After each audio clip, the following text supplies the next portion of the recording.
أشهد أن لا إله إلا الله وحده لا شريك له وأشهد أن محمدا عبده ورسوله أما بعد فأعوذ بالله من الشيطان الرجيم بسم الله الرحمن الرحيم الحمد لله رب العالمين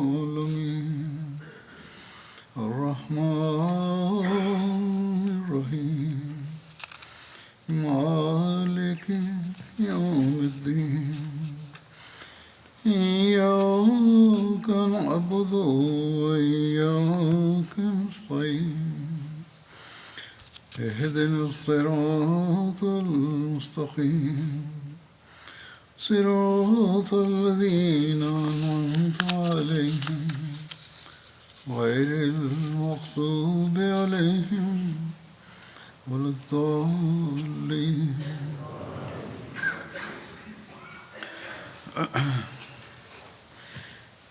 حضرت صلی اللہ علیہ وسلم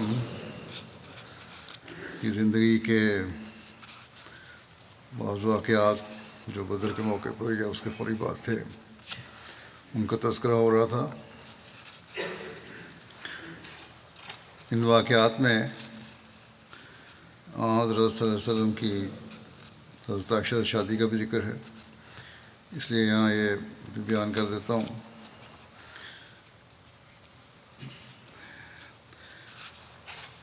ام المومنین حضرت خدیجہ کی وفات کے بعد ایک دن حضرت عثمان بن مظعون کی بیوی خولہ بنت حکیم نے رسول اللہ صلی اللہ علیہ وسلم کی خدمت حاضر ہو کر عرض کیا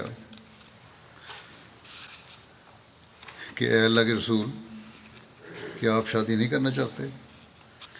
آپ نے پوچھا کس سے؟ کہتی ہیں اگر آپ صلی اللہ علیہ وسلم چاہیں تو کنواری سے بھی کر سکتے ہیں، اور آپ کا ارادہ بیوہ سے شادی کا ہو تو ایسا بھی ہو سکتا ہے. آپ نے فرمایا کہ کنواری کون ہے؟ تو بتایا گیا کہ عائشہ بنت ابو بکر. پھر نبی صلی اللہ علیہ وسلم نے پوچھا کہ بیوہ کون ہے؟ عرض کی کہ وہ سودا بنت زمعہ ہے، وہ آپ پر ایمان لا چکی ہیں اور آپ کی اتباع بھی اختیار کر چکی ہیں. رسول اللہ صلی اللہ علیہ وسلم نے حضرت خولہ سے فرمایا جاؤ اور ان دونوں کے گھر والوں سے میرے متعلق بات کرو. رسول اللہ صلی اللہ علیہ وسلم سے اجازت ملنے پر حضرت خولہ وہاں سے نکلیں اور پہلے حضرت ابوبکر صدیق کے گھر حضرت عائشہ کے رشتے کی بات کرنے کے لیے گئیں. گھر پر حضرت ابوبکر تو موجود نہیں تھے، البتہ ان کی اہلیہ حضرت ام رومان موجود تھیں. حضرت خولہ نے ان سے بات کی اور مبارکباد پیش کرتے ہوئے کہنے لگیں کہ ام رومان، اللہ عز و جل نے آپ کو کتنی زبردست خیر و برکت سے نوازا ہے. انہوں نے پوچھا کہ وہ خیر و برکت کیا ہے؟ حضرت خولہ نے بتایا کہ مجھے رسول اللہ صلی اللہ علیہ وسلم نے عائشہ سے نکاح کا پیغام دے کر بھیجا ہے. ام رومان نے کہا کہ پھر ابو بکر کے آنے کا انتظار کرو. کچھ دیر انتظار کے بعد حضرت ابوبکر صدیق گھر تشریف لے آئے تو حضرت خولہ ان سے بھی وہی کچھ کہتی ہیں جو ام رومان سے کہا تھا. حضرت ابوبکر صدیق نے استفسار کیا کہ خولہ یہ تو بتاؤ کہ وہ خیر و برکت ہے کیا؟ حضرت خولہ نے بتایا کہ مجھے رسول اللہ صلی اللہ علیہ وسلم نے بھیجا ہے، میں آپ کی طرف عائشہ سے نکاح کا پیغام لے کر آئی ہوں.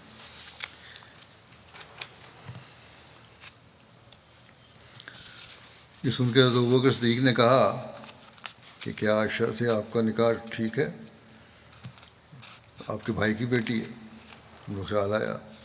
حضرت خولہ واپس گئیں اور رسول اللہ صلی اللہ علیہ وسلم کی خدمت میں حاضر ہو کر آپ کو حضرت ابوبکر صدیق کی یہ بات عرض کی تو رسول اللہ صلی اللہ علیہ وسلم نے فرمایا واپس جا کے ان سے کہو میں اسلام میں تمہارا بھائی ہوں اور تم میرے بھائی ہو، تمہاری بیٹی سے میرا نکاح ہو سکتا ہے شرعاً، تو اس میں کوئی ادھر نہیں ہے۔ چنانچہ حضرت خولہ واپس گئیں اور حضرت ابوبکر سے یہ بات کی تو انہوں نے کہا کہ انتظار کرو۔ وہ باہر نکل گئے۔ حضرت رومان نے کہا مطعم بن عدی نے اپنے بیٹے کا عائشہ کے لیے ذکر کیا تھا، اللہ کی قسم ابوبکر نے کبھی کوئی عہد نہیں کیا جس کی انہوں نے عہد شکنی کی ہو۔ چنانچہ حضرت ابوبکر مطعم بن عدی کے پاس گئے اور اس کے پاس اس کی بیوی ام الفتح بھی تھی۔ اس خاتون نے کہا اے ابن قحافہ، اگر ہم تمہارے ہاں اپنے بیٹے کی شادی کر دیں تو ہو سکتا ہے کہ تم اسے اپنے اس دین میں داخل کر لو جس میں تم ہو۔ حضرت ابوبکر نے مطعم بن عدی سے کہا کیا تم بھی اسی طرح کہتے ہو؟ میاں بیوی دونوں سے پوچھا۔ اس نے کہا کہ جیسا اس نے کہا ہے وہی میں بھی کہتا ہوں۔ حضرت ابوبکر مطعم کے پاس سے آئے اور اللہ نے ان کے دل سے اس وعدہ کے بارے میں سب انقباض دور کر دیا۔ جب یہ بات اس نے کر دی کہ ہم مسلمان تو نہیں ہو سکتا ہمارا بیٹا، تو پھر وہ رشتہ ختم ہو گیا اور انقباض یہ دور ہو گیا۔ اس کا وعدہ کیا تھا کہ اگر تم رشتہ بھیجو گے تو ہم کریں گے، وہ بھی ختم ہو گئی بات۔ پھر انہوں نے حضرت خولہ سے کہا میری طرف سے رسول اللہ صلی اللہ علیہ وسلم کو پیغام پہنچا دو۔ چنانچہ حضرت خولہ نے آپ کو پیغام پہنچایا اور آپ محمد رسول اللہ علیہ وسلم نے حضرت عائشہ سے شادی کی۔ یہ واقعہ مسند احمد بن حنبل میں درج ہے۔ حضرت عائشہ نے بیان فرمایا کہ رسول اللہ صلی اللہ علیہ وسلم نے شادی کے بعد فرمایا تم مجھے رویا میں 2 مرتبہ دکھائی گئی قبل اس کے کہ میں تم سے شادی کرتا۔ میں نے فرشتے کو دیکھا، اس نے تمہیں ریشم کے ایک ٹکڑے میں اٹھایا ہوا تھا۔ ایک دوسری روایت میں ہے کہ اس نے کہا کہ یہ آپ کی زوجہ مطہرہ ہیں۔ میں نے اسے کہا کہ کپڑا ہٹاؤ، اس نے کپڑا ہٹایا تو کیا دیکھا کہ وہ تم ہو۔ میں نے خیال کیا کہ اگر یہ اللہ کی طرف سے ہے تو وہ اسے پورا کر دے گا۔ پھر تم مجھے رویا میں دکھائی گئی، وہ تمہیں ریشم کے ایک ٹکڑے میں اٹھائے ہوئے تھا۔ میں نے کہا کپڑا اٹھاؤ تو اس نے کپڑا ہٹایا، کیا دیکھا کہ وہ تم ہو۔ پھر میں نے یہی کہا کہ اگر یہ اللہ کی طرف سے ہے تو اسے پورا کر دے گا۔ یہ روایت بخاری میں درج ہے حضرت عائشہ کے حوالے سے۔ صحابہ کے حالات پر مشتمل کتاب الاستیاب میں حضرت عائشہ کی ایک روایت ہے۔ ایک مرتبہ حضرت ابوبکر نے رسول اللہ صلی اللہ علیہ وسلم سے عرض کیا یا رسول اللہ صلی اللہ علیہ وسلم، آپ اپنی اہلیہ کی رخصتی کیوں نہیں کرا لیتے؟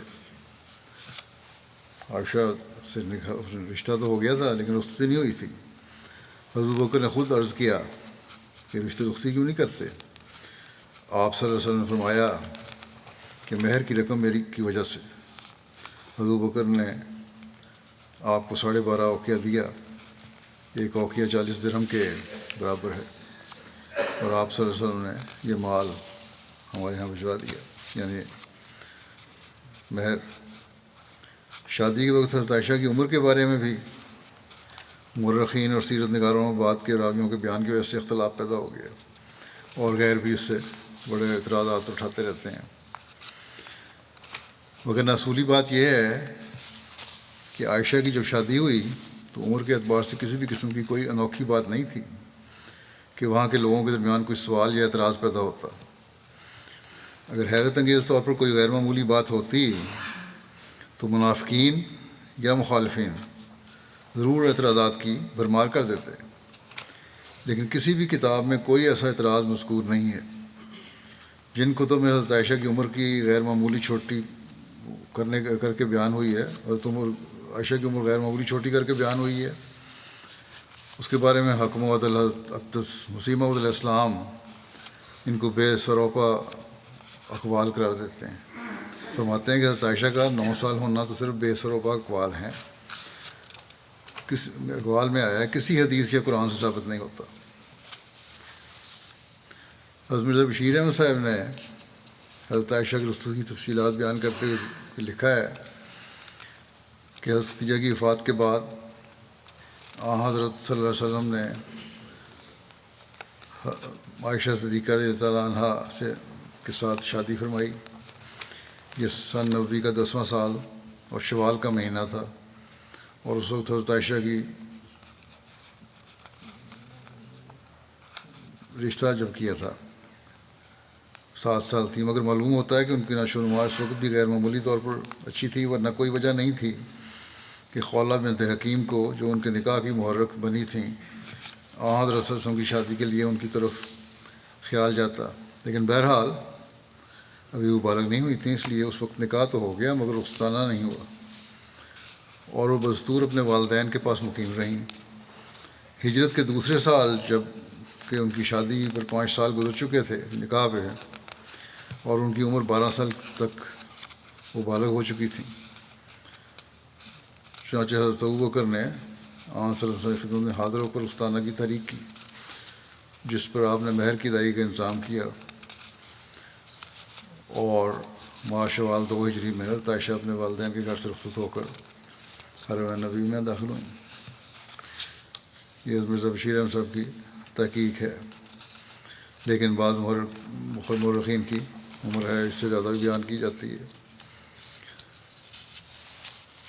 شادی کے وقت حضرت عائشہ کی والدہ مدینہ کے مضافات میں ایک جگہ السنہ نامی مقیم تھیں، چنانچہ انصار کی عورتوں نے وہاں جمع ہو کر حضرت عائشہ کو رخصتانے کے لیے راستہ کیا، اور پھر حضرت صلی اللہ علیہ وسلم خود وہاں تشریف لے گئے، اور اس کے بعد حضرت عائشہ اپنے گھر سے رخصت ہو کر حرم نبی میں داخل ہو گئیں.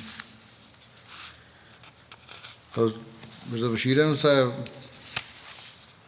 حضرت عائشہ کی خصوصیات بیان کرتے ہوئے لکھتے ہیں کہ باوجود سکر سنی کے چھوٹی عمر ہونے کے حضرت عائشہ کا ذہن اور حافظہ غضب کا تھا، اور حضرت صلی اللہ علیہ وسلم کی تعلیم و تربیت کے ماتحت انہوں نے نہایت سرعت کے ساتھ حیرت انگیز طور پر ترقی کی، اور دراصل اس چھوٹی عمر میں ان کو اپنے گھر میں لے آنے سے آپ کی غرض یہی تھی کہ آپ شروع سے ہی اپنے منشا کے مطابق ان کی تربیت کر سکیں، اور انہیں آپ کی صحبت میں رہنے کا لمبے سے لمبا عرصہ مل سکے، اور وہ اس نازک اور عظیم الشان کام کے اہل بنائی جا سکیں جو ایک شارع نبی کی بیوی پر عائد ہوتا ہے.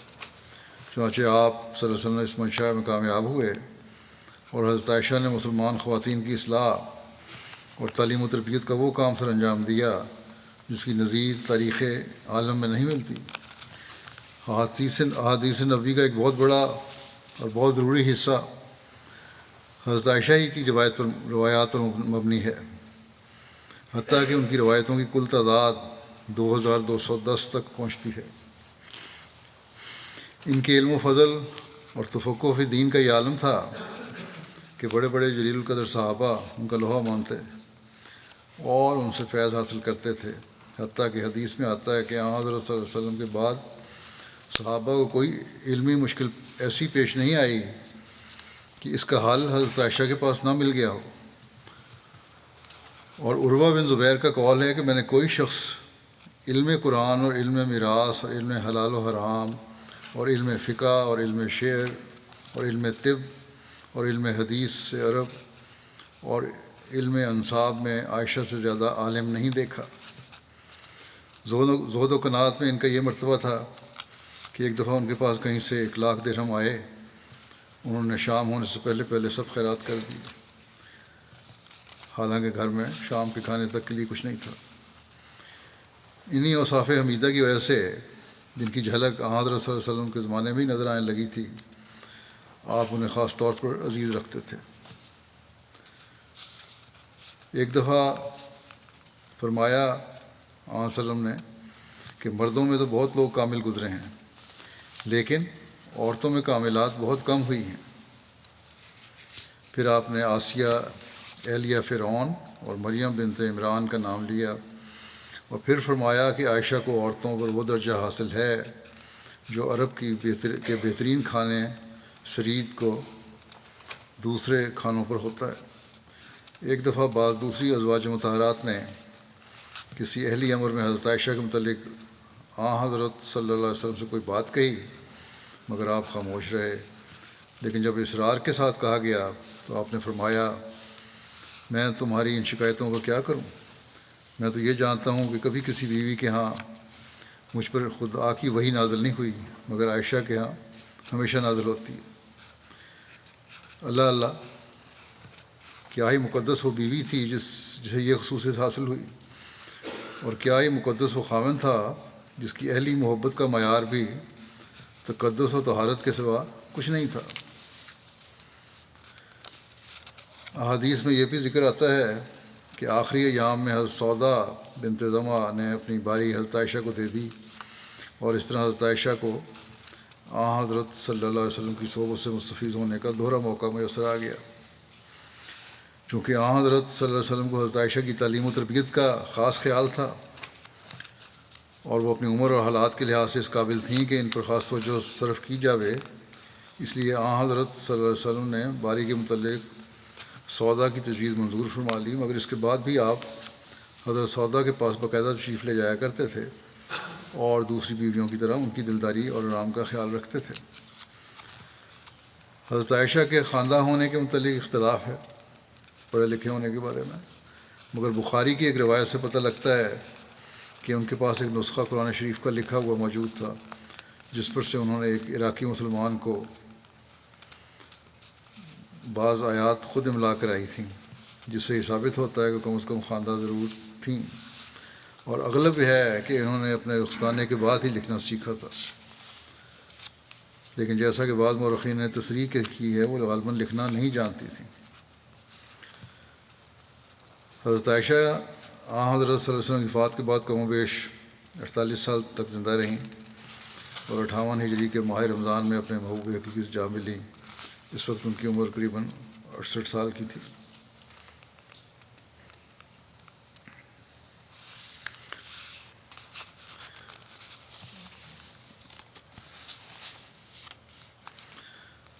پھر ایک واقعہ جو فوری حضرت صلی اللہ علیہ وسلم کی زندگی میں ہوا بدر کے فوری بعد، وہ آپ کی بیٹی کا ہے، حضرت زینب کا، جو مکہ میں تھیں اور پھر وہ مدینہ تشریف لائیں۔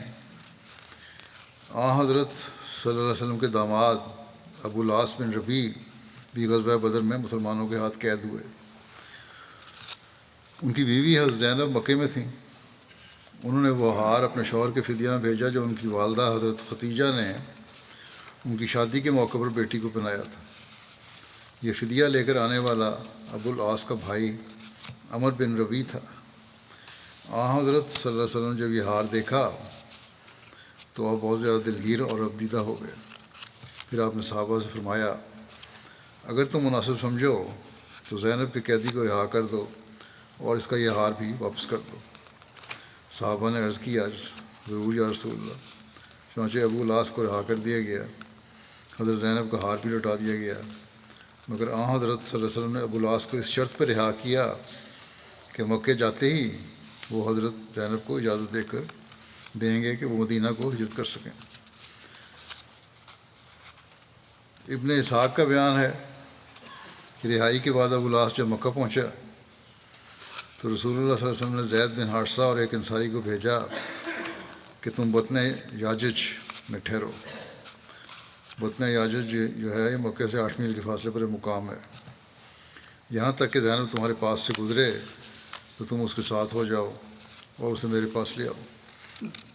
چنانچہ وہ فوراً روانہ ہو گئے۔ یہ واقعہ غزوہ بدر کے قریباً 1 ماہ بعد رونما ہوا۔ ابو العاص نے مکہ پہنچ کر حضرت زینب کو آپ کے پاس جانے کی اجازت دے دی تو وہ زاد راہ تیار کرنے لگیں۔ حضرت زینب بیان کرتی ہیں کہ میں زاد راہ سفر کی تیاری میں مصروف تھی کہ ہند بنت عتبہ نے مجھے کہا، اے بنت محمد صلی اللہ علیہ وسلم، مجھے معلوم ہوا ہے کہ تو اپنے والد کے پاس جانا چاہتی ہے۔ تو میں نے اسے طرح دیتے ہوئے ٹال دیا۔ یہ سن کر اس نے کہا، اے بنت ایسا وطیرہ اختیار نہ کر۔ اگر تمہیں سامان کی ضرورت ہے جو سفر میں تمہارے کام آئے، یا مال کی ضرورت ہے جس کے ذریعے سے تو اپنے باپ کے پاس پہنچ جائے، تو میرے پاس تیری ضرورت کا سارا سامان موجود ہے۔ مجھ سے ان کی باز نہ رکھو۔ خواتین کے دلوں میں وہ رنج و ملال نہیں ہوتا جو مردوں کے دلوں میں ہوتا ہے۔ حضرت زینب نے کہا کہ میرا خیال ہے کہ اس نے یہ بات خلوص سے کہی تھی، مگر میں اس سے خائف تھی، اس لیے میں نے اسے طرح دے دی، وہاں نہ کر دیا۔ ابن اسحاق نے بیان کیا ہے کہ حضرت زینب نے سفر کی تیاری کی، اور جب وہ اپنے سفر کی تیاری سے فارغ ہو گئیں تو ابو العاص کے بھائی کنانہ بن ربیع نے سواری پیش کی، اب سوار ہو گئیں، اور کنانہ نے اپنی کمان اور ترکش ساتھ لے لیا، اور ان کو دن کی روشنی میں اس حال میں لے کر چل پڑا کہ حضرت زینب اپنے ہودج میں تھیں۔ قریش میں یہ بات جب موضوع بحث بنی تو وہ ان کی تلاش میں چل پڑے، اور چلتے چلتے ذی طوا میں ان کو پا لیا۔ ذی طوا بھی مکہ کے ایک مشہور وادی ہے، اور مسجد حرام سے نصف میل کے فاصلے پر ہے۔ بہرحال سب سے پہلے ان کی طرف حبار بن اسود فہری آیا، اور اس نے نیزے سے سواری کو ڈرا دیا، اور حضرت زینب جو کہ حاملہ تھیں ان کا حمل ضائع ہو گیا، اور ان کا دیور تیر نکال کر بیٹھ گیا اور اعلان کر دیا، جو میرے قریب آئے گا ان تیروں کا نشانہ بنے گا۔ ایک روایت میں یہ بھی آتا ہے کہ حبار نے سواری کو نیزہ چبھایا تو اس سے حضرت زینب ایک پتھر پر گر گئیں، جب کہ وہ حاملہ تھی، اس طرح ان کا جنین ساقط ہو گیا۔ بہرحال اس میں یہ واقعہ دیکھ کے لوگ ان کے پاس سے لوٹ آئے۔ پھر ابو سفیان اور اوسائے قریش آئے اور اس کو کہا کہ جوان تیر مت چلا حتیٰ کہ ہم تم سے بات چیت کر لیں۔ چنانچہ وہ تیر اندازی سے رک گئے، اور ابو سفیان نے کہا تم نے ٹھیک نہیں کیا، کھلے عام خاتون کو لے کر چلا ہے، حالانکہ تو ہماری جان کی مصیبت اور محمد صلی اللہ علیہ وسلم کے کارنامے کو خوب جانتا ہے۔ جب تو محمد صلی اللہ علیہ وسلم کی بیٹی کو اعلانیہ اور کھلے عام لے جائے گا تو لوگ سمجھیں گے کہ یہ ہماری ذلت اور رسوائی کا موجب ہے اور ہماری کمزوری اور ناتوانی کا باعث ہے۔ کہنے لگا کہ مجھے زندگی کی قسم ہمیں اس کو روکنے کی قطعاً کوئی ضرورت نہیں، اور اس کے خلاف کوئی جوش اور جذبہ بھی نہیں ہے، لیکن اچھی صورت یہ ہے کہ تم اس کو واپس لے چلو، جب حالات بہتر اور پرسکون ہو جائیں اور لوگ سمجھیں کہ ہم نے اس کو واپس لوٹا لیا ہے تو اس کو چپکے سے اس کے باپ کے پاس لے جاؤ۔ پھر کنانہ نے اس منصوبے پر عمل کیا۔ وقال ابن اسحاق، حضرت زینب 2-4 روز مکے میں مقیم رہیں، یہاں تک کہ جب چاہوں گوئیاں ختم ہو گئیں تو رات کو چپکے سے حضرت زینب کو حضرت زید اور ان کے ساتھی کے سپرد کر دیا۔ وہ حضرت زینب کو رسول اللہ صلی اللہ علیہ وسلم کے ہاں رات کی تاریکی میں لے آئے۔ امام بہقی نے حضرت عائشہ سے حضرت زینب کے مکہ سے آنے کا واقعہ بیان کر کے کہا ہے کہ رسول اللہ صلی اللہ علیہ وسلم نے حضرت زید بن حارثہ کو اپنی انگوٹھی دے کر مکہ روانہ کیا کہ زینب کو اپنے ہمراہ لے آئے۔ چنانچہ اس نے اپنی حکمت و دانائی سے انگوٹھی ایک چرواہے کو دی اور اس نے حضرت زینب کو پہنچا دی۔ حضرت زینب یہ انگوٹھی دیکھ کر پہچان گئیں تو اس سے پوچھا تجھے یہ کس نے دی ہے؟ اس نے بتایا مکے سے باہر ایک آدمی نے مجھے دی ہے۔ چنانچہ حضرت زینب رات کو مکے سے باہر آئیں اور اس کے پیچھے سوار ہو گئیں اور وہ آپ کو مدینہ لے آئے۔ رسول اللہ صلی اللہ علیہ وسلم فرمایا کرتے تھے کہ میری سب بیٹیوں سے زینب افضل ہے کہ اس کو میری وجہ سے تکلیف پہنچی۔ حضرت مرزا بشیر احمد صاحب نے سیرت خاتم النبیین میں یہ تفصیل اس طرح لکھی ہے کہ حضرت صلی اللہ علیہ وسلم نے نقد فدیے کے قائم مقام ابو العاص کے ساتھ یہ شرط مقرر کی کہ وہ مکے میں جا کر زینب کو مدینہ بھجوا دیں، اور اس طرح ایک مومن روح دار کفر سے نجات پا گئی۔ کچھ عرصے بعد ابو العاص بھی مسلمان ہو کر مدینہ میں ہجرت کر آئے، اور اس طرح خاوند بیوی پھر اکٹھے ہو گئے۔ حضرت زینب کی ہجرت کے متعلق یہ روایت آتی ہے کہ جب وہ مدینہ کے لیے مکے سے نکلیں تو مکے کے چند قریش نے ان کو بزور واپس لے جانا چاہا۔ جب انہوں نے انکار کیا تو ایک بدبخت حبار بن اسود نامی نے نہایت وحشیانہ طریق پر ان پر نیزے سے حملہ کیا، جس کے ڈر اور صدمے کے نتیجے میں انہیں اسقاط ہو گیا، بلکہ اس موقع پر ان کو کچھ ایسا صدمہ پہنچ گیا کہ اس کے بعد ان کی صحت کبھی بھی پورے طور پر بحال نہیں ہوئی، اور بالآخر انہوں نے اسی کمزوری اور ضعف کی حالت میں بے وقت انتقال کیا۔ یہ اتنا ہی اس پہ بیان کروں گا اس وقت میں ایک دعا کے لیے بھی کہنا چاہتا ہوں۔ جو آج کل کے دنیا کے حالات ہیں ان کے بارے میں۔ گزشتہ چند دنوں سے حماس اور اسرائیل کی جنگ چل رہی ہے، جس کی وجہ سے اب دونوں طرف کے شہری، عورتیں، بچے، بوڑھے بلا امتیاز مارے جا رہے ہیں یا مارے گئے ہیں۔ اسلام تو جنگی حالات میں بھی عورتوں، بچوں اور کسی طرح بھی جنگ میں حصہ نہ لینے والوں کے قتل کی اجازت نہیں دیتا، اور اس کو حضرت صلی اللہ علیہ وسلم نے اس بات کی حضرت صلی اللہ علیہ وسلم نے بڑی سختی سے ہدایت بھی فرمائی ہے۔ دنیا یہ کہہ رہی ہے، اور حقائق بھی کچھ ہیں ایسے، کہ اس جنگ میں پہل حماس نے کی اور اسرائیلی شہریوں کے بلا امتیاز قتل کے مرتکب ہوئے۔ قطع نظر اس کے کہ اسرائیلی فوج اس طرح پہلے کتنے معصوموں کو، فلسطینیوں کو قتل کرتی رہی ہے، مسلمانوں کو بہرحال اسلامی تعلیم کے مطابق عمل کرنا چاہیے۔ اسرائیلیوں نے کیا، فوجوں نے، ان کا فعل ہے، اور اس کے اور طریقے سے حل کرنے کے۔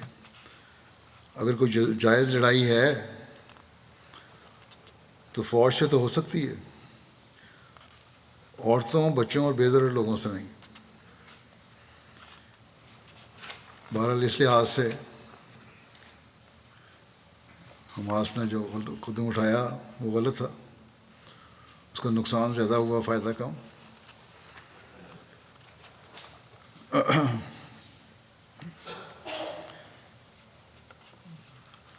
اگر یہ جو بھی تھا اس کی سزا یا اس سے جنگ حماس تک ہی محدود رہنی چاہیے تھی۔ یہ اصل تو جرأت اور بہادری یہ ہے کہ یہ اصل رد عمل ہوتا۔ لیکن اب جو اسرائیل کی حکومت کر رہی ہے وہ بھی بہت خطرناک ہے، اور یہ معاملہ اب لگتا ہے کہ رکے گا نہیں۔ کتنی بے حساب جانیں معصوم لوگوں اور عورتوں اور بچوں کی ضائع ہوں گی، اس کا تصور بھی نہیں کیا جا سکتا۔ اسرائیلی حکومت کا تو یہ اعلان تھا کہ ہم غزہ کو بالکل مٹا دیں گے، اور اس کے لیے بے شمار بے تحاشا بمبارمنٹ کی انہوں نے، راکھ کا ڈھیری کر دیا شہر۔ اب نئی صورت یہ پیدا ہوئی ہے کہ وہ کہتے ہیں کہ 1 ملین سے زیادہ لوگ غزہ سے نکل جائیں، کچھ اس میں سے نکلنے بھی شروع ہو گئے ہیں۔ اس پر شکر ہے کہ مری مری آواز صحیح، لیکن کچھ آواز تو UN والوں کی طرف سے نکلی ہے کہ یہ انسانی حقوق کی پامالی ہو ہے اور یہ غلط ہوگا، اور اس سے بہت مشکلات پیدا ہوں گی، اور اسرائیل کو اپنے اس حکم کو پہ سوچنا چاہیے، بجائے اس کے کہ سختی سے اس کو کہیں کہ یہ غلط ہے۔ درخواست ہی کر رہے ہیں ابھی بھی۔ بہرحال ان معصوموں کا کوئی قصور نہیں جو جنگ نہیں کر رہے۔ اگر دنیا اسرائیلی عورتوں، بچوں اور عام شہری کو معصوم سمجھتی ہے تو یہ فلسطینی بھی معصوم ہیں۔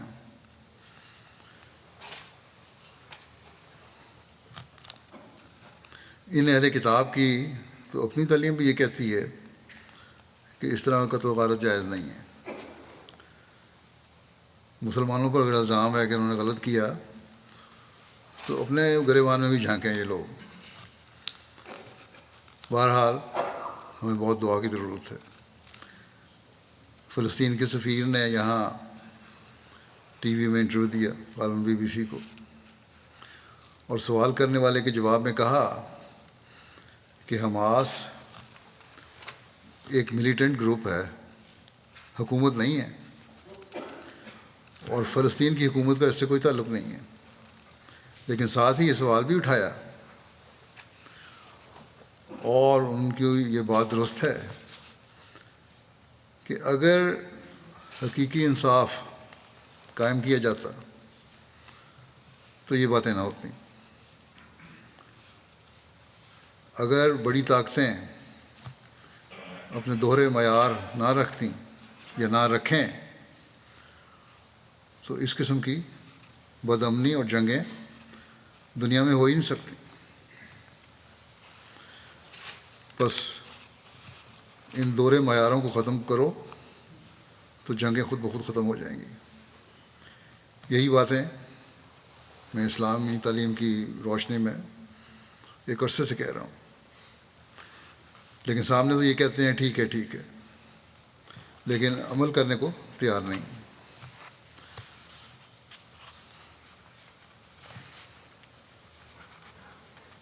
اب تمام بڑی طاقتیں یا مغربی طاقتیں انصاف کو ایک طرف کر کے فلسطینیوں پر سختی کے لیے اکٹھی ہو رہی ہیں، اور ہر طرف سے فوجوں کی بھجوانے کی باتیں ہو رہی ہیں۔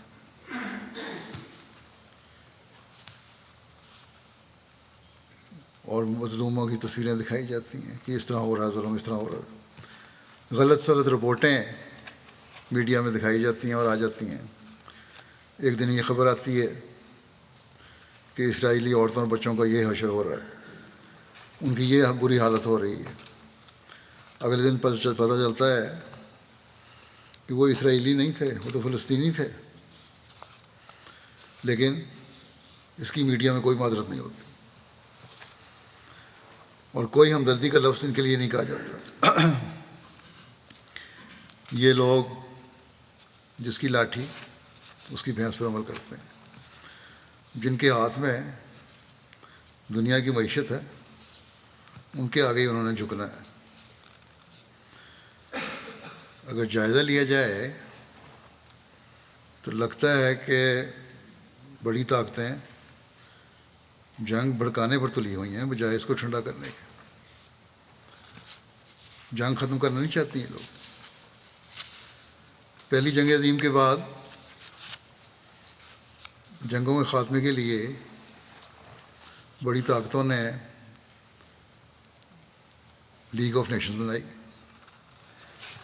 لیکن انصاف کے تقاضے پورے نہ کرنے اور اپنی برتری قائم رکھنے کی وجہ سے یہ ناکام ہو گئی، اور دوسری جنگ عظیم ہوئی اور 7 کروڑ سے زیادہ جانیں کہتے ہیں ضائع ہوئیں۔ اب یہی حال UN کا ہو رہا ہے۔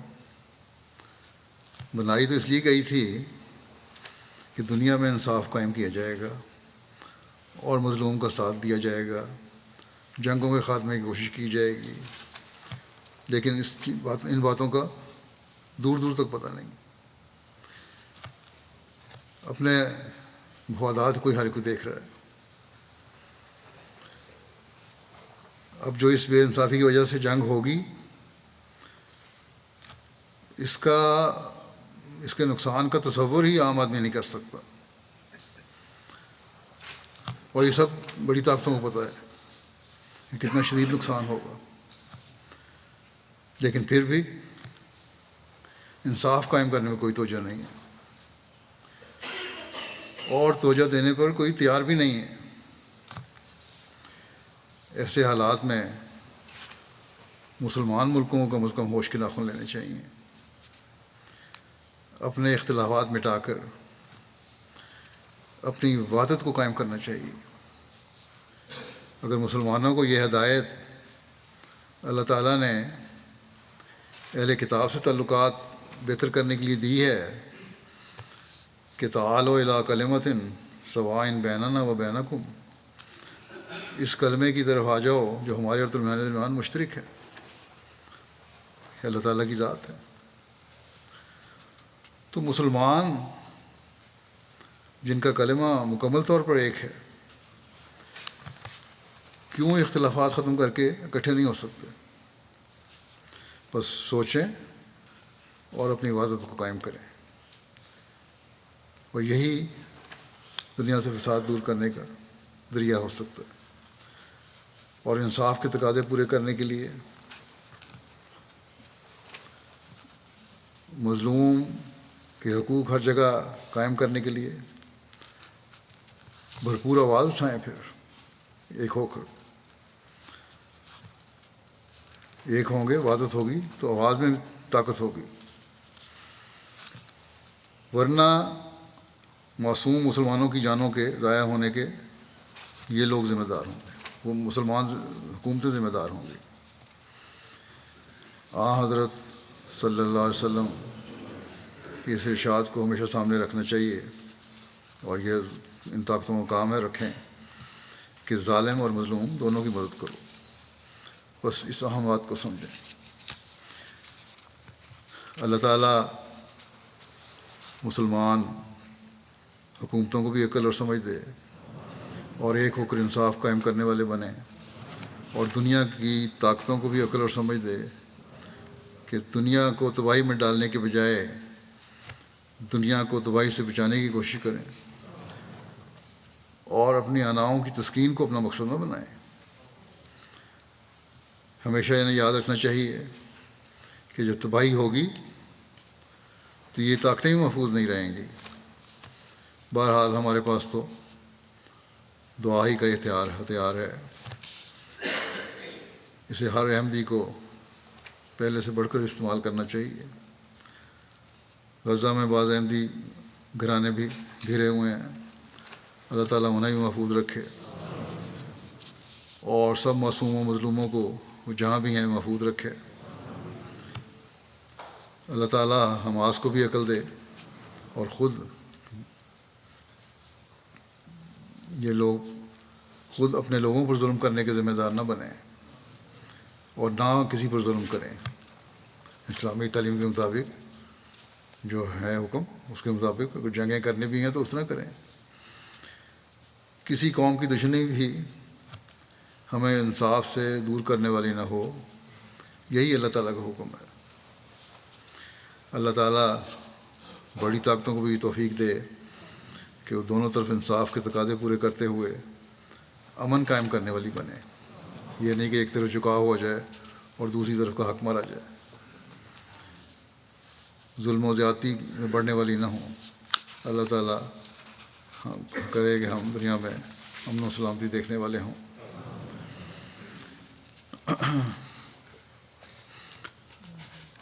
نماز کے بعد میں جنازہ بھی پڑھاؤں گا دو۔ ایک جنازہ حاضر ہے، آ گیا نا جنازہ۔ جنازہ حاضر جو ہے وہ ڈاکٹر بشیر احمد خان صاحب کا ہے، یہاں یو کے میں ہی رہتے تھے، حلقہ مسجد فضل میں۔ گزشتہ دنوں 92 سال کی عمر میں ان کی وفات ہو گئی، انا للہ و انا الیہ راجعون۔ آپ حضرت مسیح علیہ السلام کے صحابہ حضرت میر احمد صاحب رضی اللہ عنہ کے نواسے، اور حضرت قاضی محمد یوسف صاحب رضی اللہ عنہ سابق امیر جماعت صوبہ سرحد کے داماد، اور محمد خواص خان صاحب پشاور کے بیٹے تھے۔ مرحوم صوم و صلات کے پابند، خلافت سے گہرا عقیدت کا تعلق رکھنے والے، غریب پرور، نیک اور مخلص بزرگ تھے۔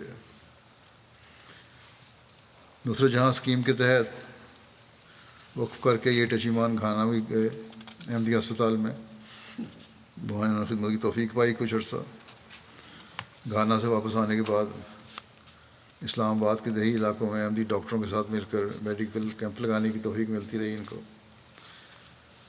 یو کے شفٹ ہونے پر حضرت خلیفۃ مسیح رابع کے زمانے میں بھی خطبات جمعہ کی ٹرانسلیشن اور خلاصے بنانے کی خدمت بخوبی سے انجام دیتے رہے۔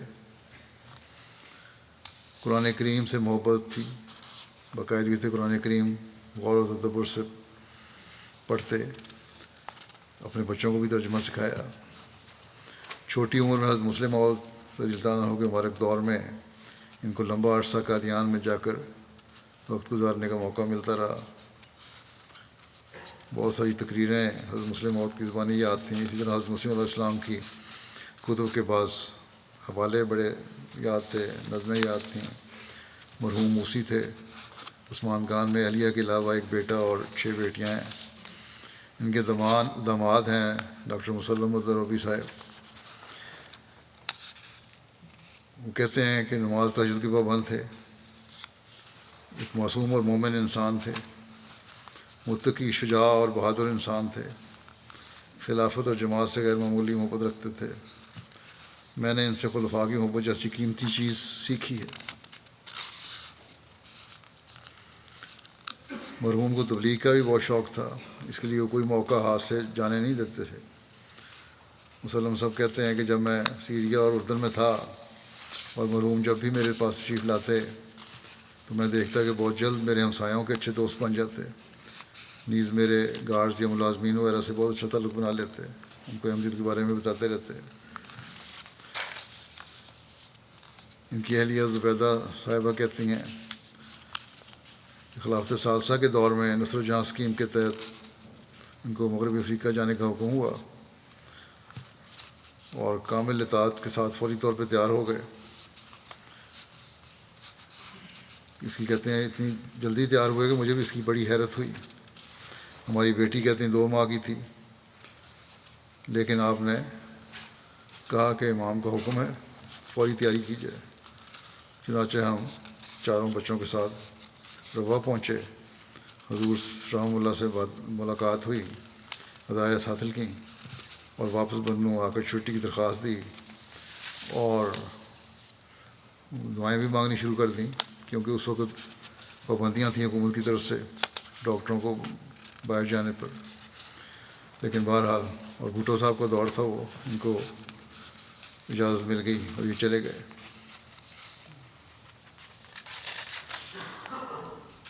باجماعت نمازوں کے قیام کے لیے جتنی بھی مشکلات پیش آئیں،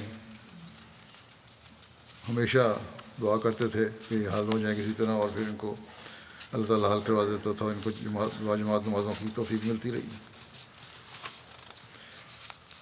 جب کہتے ہیں ہماری اللہ تعالیٰ نے گاڑی کی توفیق دی تو آتے جاتے اپنے دوستوں کو بھی مسجد میں لے آتے اور لے کے جاتے اور بڑے خوش ہوتے اس بات پہ۔ مسجد فضل کے قریب گھر ملا تو اس بات تو خوشی تھی کہ آپ 5 نمازیں مسجد جا کر ادا کریں گے۔ خدمت دین کا ہر ذریعہ اور ہر طریقہ استعمال کرتے، تبلیغ کا کوئی موقع ہاتھ سے نہ جانے دیتے، چندوں کی ادائیگی بر وقت کرتے اور اسی کی تلقین ہم سب کو کرتے رہتے۔ اللہ تعالیٰ ان سے مغفرت اور رحم کا سلوک فرمائے اور ان کے بچوں کو بھی ان کی نیکیاں جاری رکھنے کی توفیق عطا فرمائے۔ ایک جنازہ غائب بھی ہے جو مکرمہ وسیمہ بیگم صاحبہ اہلیہ ڈاکٹر شفیق سیکل صاحب کا ہے، جو شفیق سیکل صاحب سابق امیر جماعت ضلع ملتان رہے ہیں، پھر نائب وکیل تصنیف بھی رہے ہیں۔ ان کی وفات ہوئی ہے 99 سال کی عمر میں۔ انا للہ و انا الیہ راجعون۔ مرحومہ موسیہ تھیں۔ شوہر کے علاوہ عثمان خان میں 3 بیٹے ہیں۔ ڈاکٹر محمد شفیق سیکل صاحب ان کے شوہر لکھتے ہیں کہ خاکسار کی اہلیہ حضرت شیخ مشتاق حسین صاحب صحابی حضرت مسیح موعود علیہ السلام کی پوتی اور جسٹس شیخ بشیر احمد صاحب مرحوم لاہور کی بیٹی اور سیدہ ام وسیم صاحبہ کی بھانجی تھیں۔ خلافت سے ہر دور میں ان کا گہرا تعلق رہا اور بہت وفا کے ساتھ ہر دور میں خلافت کے ساتھ وابستہ رہیں۔ ان کے پوتے محی الدین صاحب کہتے ہیں میری دادی میں قربانی کا خاص مادہ تھا، روحانی خزائن کا بہت مطالعہ کرتی۔ کہتے ہیں کہ میرے دادا چونکہ وقف زندگی ہیں تو ایک بار میں نے پوچھا کہ کیا آپ بھی وقف ہیں، تو اس پر جواب دیا کہ خلفاء یہی کہتے ہیں کہ وقف زندگی کی بیویاں بھی وقف ہوتی ہیں۔ ان کی بہو اور بھتیجی بھی ہے عائشہ، کہتی ہیں کہ میری پھوپھی ایک ہر دل عزیز شخصیت کی مالک تھیں۔ لجنہ کے عہدے پر لجنہ میں جو عہد دہرایا جاتا ہے کہ میں اپنی جان، مال، وقت اور اولاد کو قربان کرنے کے لیے تیار رہوں گی، اس کی عملی مثال تھی۔ کہتے ہیں میری شادی کے بعد انہوں نے بہت سارے تربیتی امور میں میری رہنمائی کی، مجھے قرآن کریم کا لفظی ترجمہ بھی سکھایا۔ پھر ان کی بھانجی ہیں اور بہو بھی ذکیہ، کہتی ہیں میری خالہ غریب پرور اور مثالی خاتون تھیں، ہر ایک سے محبت کرنے والی، خاوند کی کبھی کوئی بات رد نہیں کی، ایسی نافع ناس موجود تھیں جو لوگوں کے کام آنے کے لیے ہر وقت تیار رہتا ہے۔ ان کی ہمشیرہ ہیں نعیمہ جمیل صاحبہ، وہ کہتے ہیں میری ماں کی طرح شفیق تھیں، میں بیوہ ہو گئی 50 سال کی عمر میں، تو ان کو اللہ تعالیٰ نے میرے لیے فرشتہ بنا دیا، ہمیشہ ہر طرح سے میری مدد کی اور رہنمائی کی۔ پھر کہتی ہیں کہ عبادت گزار تو تھیں، حقوق العباد میں بھی کئی بچوں کی شادی کی ذمہ داری اٹھائی، کسی غریب دیہاتی کو بھی اپنے سے کمتر نہیں سمجھا، محتاج ملازمین کی مالی معاونت کی بھرپور کوشش کرتی تھی۔ اللہ تعالیٰ ان سے مغفرت اور رحمت کو سلوک فرمائے، ان کی اولاد کو بھی ان کی نیکیاں جاری رکھنے کی توفیق عطا فرمائے۔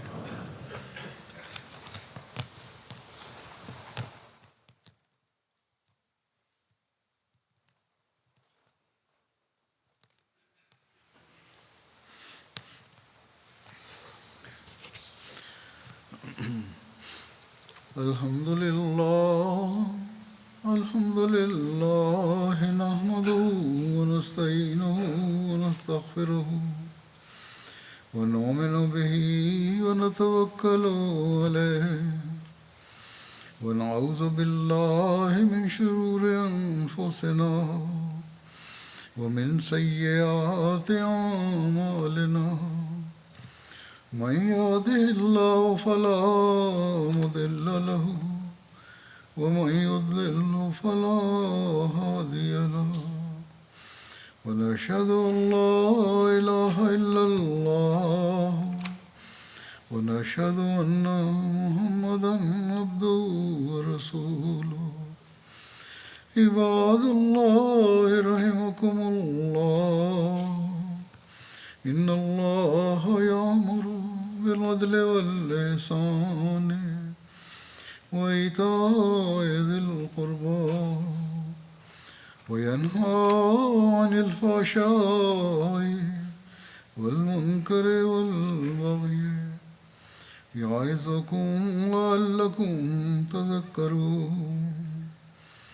اذكروا الله يذكركم وادعوه يستجب لكم، ولذكر الله أكبر۔